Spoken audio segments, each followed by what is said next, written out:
On already? Well, hello. Welcome to our Q&A. Welcome, welcome, welcome. Okay, let's go ahead and get started with I'm Here to Dance.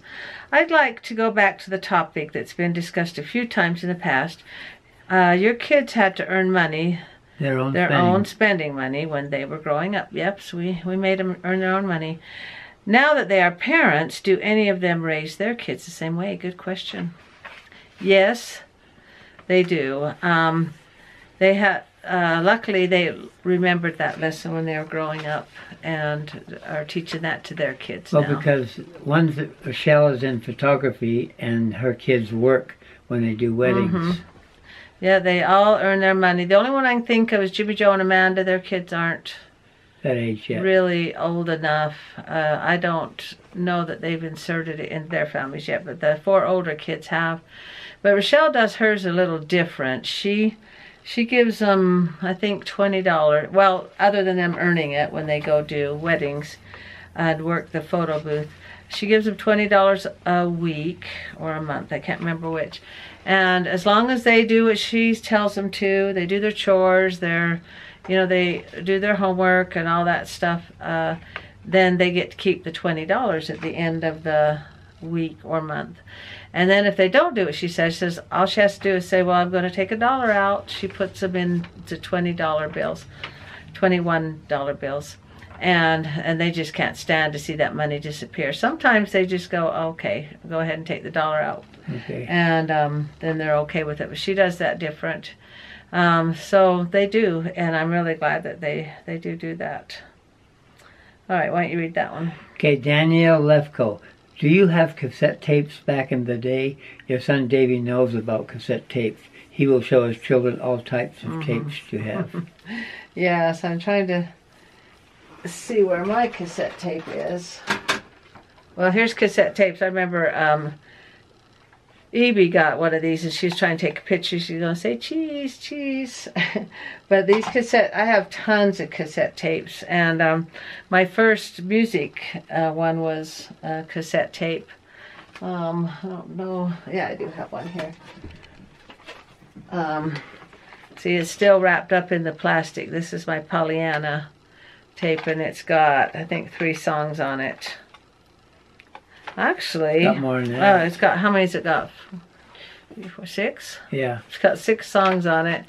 This is my original tape. It's still wrapped up. It hasn't been opened yet. And actually, I just had an idea. I'm going to give this away to... Then you got to keep one for yourself. I've got forever. one. Yeah, Papa was worried that I'm going to give them all away, but I've got like 5 of these left. The original tapes unwrapped. And if you have a cassette tape player and you would like this, let me know, and then we'll do a drawing next week to see who wins this cassette tape of my original. I don't know what year. Can you see what year it is? No, I don't know. 19. It's got to be 20 years ago. I don't know how long ago it was. So that would be fun to do. Okay. Frank Milena. Mama, I'm curious about the songs you and Davey sing with your families, like Mother's Day, the granny songs, the ones that I just make up, and the one my mom made up is mothers are the nicest things that families have about. Yeah, I made those up. And the one where we're marching in the Cherry Hills, where I say, we don't care if people stare because we're having fun. And plus other songs we sing. Did you make them up? Yes. And I know you're a singer-songwriter. I know the song about God Came from Church. Thank you, and thanks for sharing. That's very nice of you. Yeah, I make up little ditties like that. And he was saying that it'd be fun. I have a grandma story time. He said it'd be fun if I did little children's songs on there. And I've been thinking about that. I'll post my grandma story time here where I read to my grandchildren. And I post other fun little silly things there. But I've only got like 150 subscribers. It's a really small channel, but I might start putting my children's songs over there. That would be a really good idea. Thanks for the idea, Frank. Okay, why don't you read that one? Random YouTuber. Wouldn't it be easier just not buy low-rise jeans in the first place?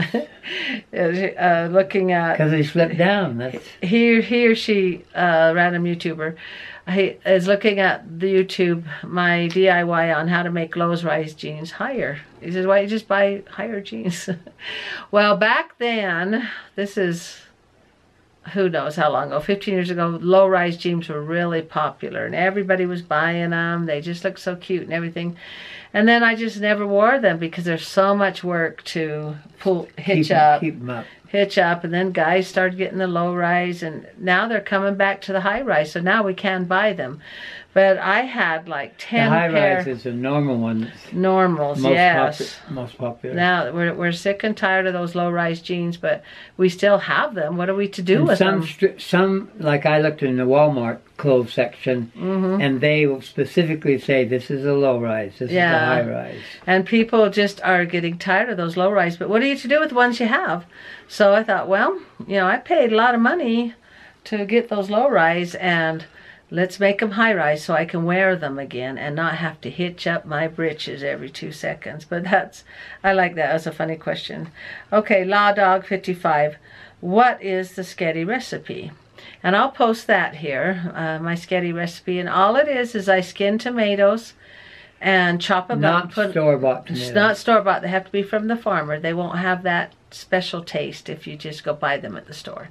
I don't know what they do at the store, but you do. Well, they're picked when they're not ripe. Yeah, but you have to get them from a farmer, and you just dip them in hot water and skin them, and then I just chop them up, put them in a freezer bag, and freeze them. And then when I need them for sketty, the kids want this every week, every Sunday. Zayd told me, he says, Grandma, you should open this restaurant and serve this sketty dish. I said, oh, that'd be so much work. No thanks. But and then all I do is I get them out and thaw them out and put them with turkey burger and oregano, salt, and some brown sugar, and that's it. And the kids just love it. But I'll post it. I'll do that. Okay, how about you do that one? More than one of our kids or the spouse has tried to make it, and the kids can taste the difference. Yeah. Some of them tried blending them without skinning the tomatoes, just blend them in the blender. But the kids can tell it has to be chopped tomatoes. It can't be blended, or we've tried that. The kids could tell. They don't like it that way. Okay, why don't you read the next one? I don't understand that one. I'm Dustin. Ask me about my church. That's the name. That's the name on his YouTube. He's just called I'm Dustin. Ask me about my church. Oh. And he wants to know what temple it was in. And in Utah, there are 17 LDS temples, and LDS means the Church of Jesus Christ of Latter-day Saints. And there's 17 of them and 2 on the way. And so Dustin's wondering, he likes to know what temple it is because we have so many in Utah, and it's the Ochre Temple. And he says that... Tell him how it's spelled. Oquirrh. Yeah. And that's because we have the Ochre Mountains just west of us. And so it's called the Ochre Temple. There's one that's going to be in Saratoga Springs and one in Layton. But he says he's visited 4 of them so far and would like to visit all of them. And in Utah, we are very blessed to have that many temples. Okay. And then he also wants to know what is the name of the song in the background that you were playing. And it's a song my sister Judy wrote. It's called We're Joining in God's Army. And it's just a beautiful song. I just love it. And if you want a copy, let me know. My sister has a CD, and I'd have to mail it to you because she doesn't have them on YouTube iTunes. Yeah. Thanks, hon. Yeah, and she sells them for $10. But it's a really good song. Okay, Beverly Hill. I like that because it's like Beverly Hills. And she also loves the song that was in that video, Joining in God's Army. That my sister Judy wrote. So if you want a copy of that, let me know. And she has it on a CD called Sunday Best, and there's like 7 other really good church songs that she's written in there. Okay. Why don't you read the next Jody one?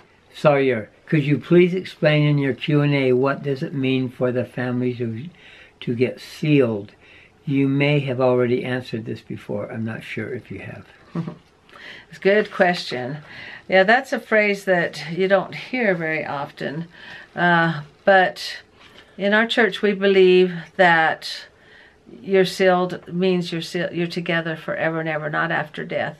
Because the marriage ceremonies that you hear, we call them civil marriages, is till death do you part. And that means after you've died, you're not together anymore. So in the temples that we talk about, that's one of the ordinances or one of the special ceremonies that we have in there.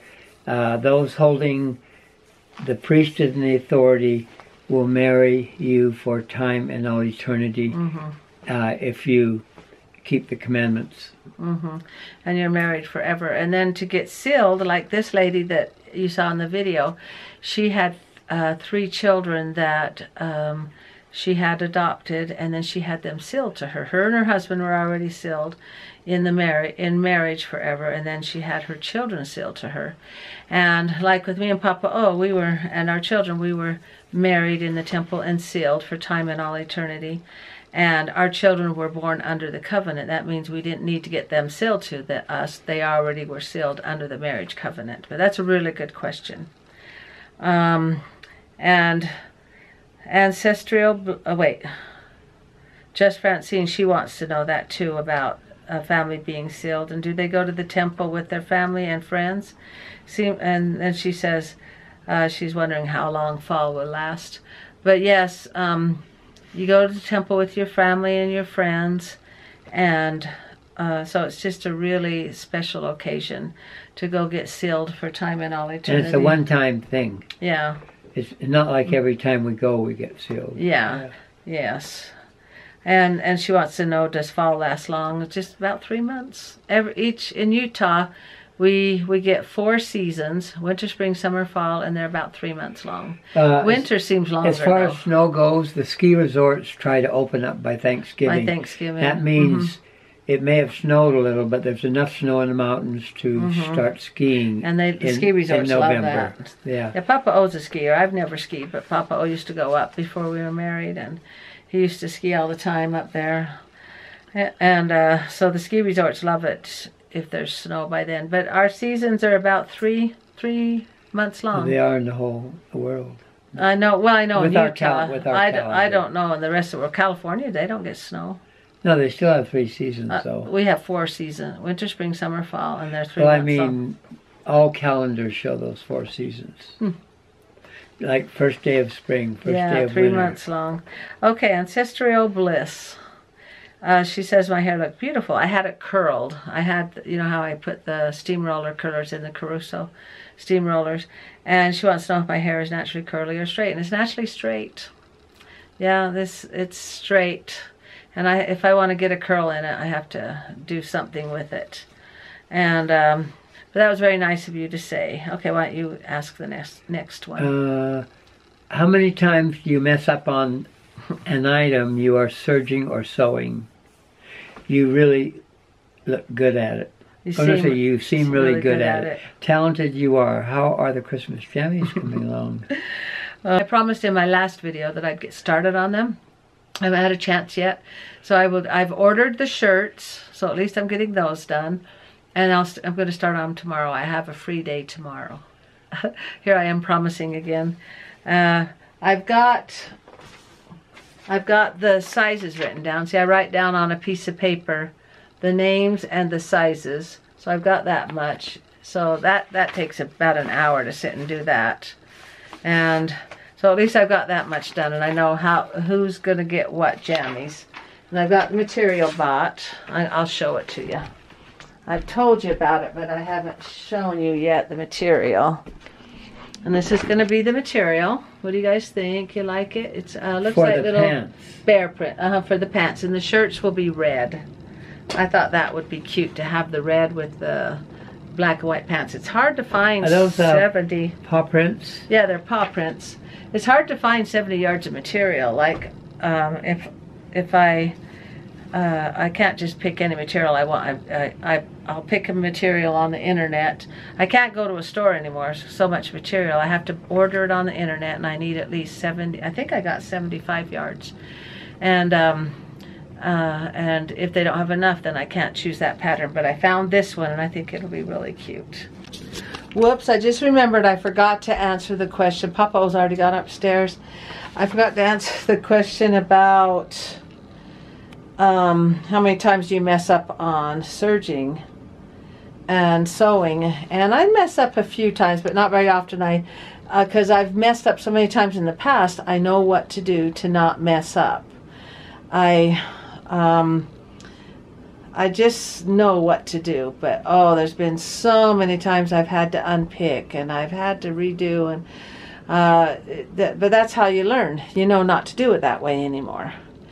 And I pretty much don't mess up now, but there are times when I think, I shouldn't have done it that way, and I do have to unpick, but not as much as I used to. I used to unpick something constantly. And when you use the serger, you can't, if you mess up, it's over because you've cut that material. But that was very nice of you, but I just don't mess up very much now because I know what I'm doing now. Where before, that's how you learn. You mess up constantly. And I've unpicked so many things I can't even count. And you just think, do it right or you'll have to unpick. So thanks for that question. I had to hurry and throw that in. I forgot to answer it. Okay, thank you so much. And last, boy, we're to the last question already? Okay, last question, Rebecca Hawks. She wants to know what does... Hanks. Oh, did I say Hawks? Rebecca Hanks. What does sealed to her mean exactly, and why do they wear white? And so there's about 3 or 4 people that want to know what that means to be sealed. And it's kind of like right now, I've got a box of peaches in there that need to be taken care of. And what I need to do with them, you know how you put the peaches in a jar and seal them, and that way you can preserve them. And like you can take a peach and you can say, oh, that peach is delicious, I love it, but eventually that peach will go bad. It won't last maybe a week. And so when you get sealed, it makes it last, and that's kind of the concept of being sealed forever and ever. It lasts. It was part of God's plan. Part of God's children. plan. He wants us to be together. With good living, you have that promise and that blessing that will come. Yeah. If you've been sealed by those with authority. And I remember one guy. He was talking to me. He says, "Oh, my wife wants me to go to the temple and get sealed to her." And I thought, that's actually a compliment. She wants you forever. It's actually a really nice thing that she's wanting. She wants you forever. Okay, let's go ahead and close with and she wants to know why we all wear white. And white's a sign of purity. A sign of purity, and it also, when we're all dressed in white, you can't tell who's rich, who's poor, you can't tell. We're just all become one. And like again, God says, if you're not one, you're not mine. And He wants us to all. He doesn't want us to know who's rich and who's poor. We're all just dressed in white. And it's God's holy temple, and it's a pure color. In general, white is a sign of purity. Yeah, no blemishes. So. Yeah, it's we just want to present ourselves to God in something that's nice and clean and pure, and so those are a couple of reasons why we wear the white. All right, we'll close with a couple of quotes. Life becomes easier and more beautiful when we can see the good in other people. Oh, that's so true. Boy, when you're looking for the good, you'll find it. Like, let's say you're looking for a car, and there's a particular one that you want. You see it everywhere. You say, that's the car I want. That's the car I want. Because you're searching for it. And so if you're searching for the good, your day just goes a lot better. You just think, if there's somebody you don't like, find something good in them. Live each day as if your life had just begun. Interesting. Because kids have such a zest for life, and they're just so excited about everything they see, and just live your life just as though it had just begun. I thought it was going to say live it like it was your last day. This is the first time I've heard live it like it's your first day. Good. That's a good one, huh? Well, thanks for liking and commenting and subscribing, and let me know if you would like a old cassette tape of Mama O that has never been opened. Can you see that saran wrap on there? And if you have a cassette player. Johnny's daughter, she was so excited, she went to the DI, it's like a thrift store, and she found this old Crystal Gales tapes and some other tapes for like $1, and found this cassette player. She thought this was so exciting. I says, that's really old technology. Now they have the MP players, or things like that, MP3 players that are like that big. But she was so excited about this cassette player. Well, thanks for liking, commenting, and subscribing, and good night, everybody. Good night.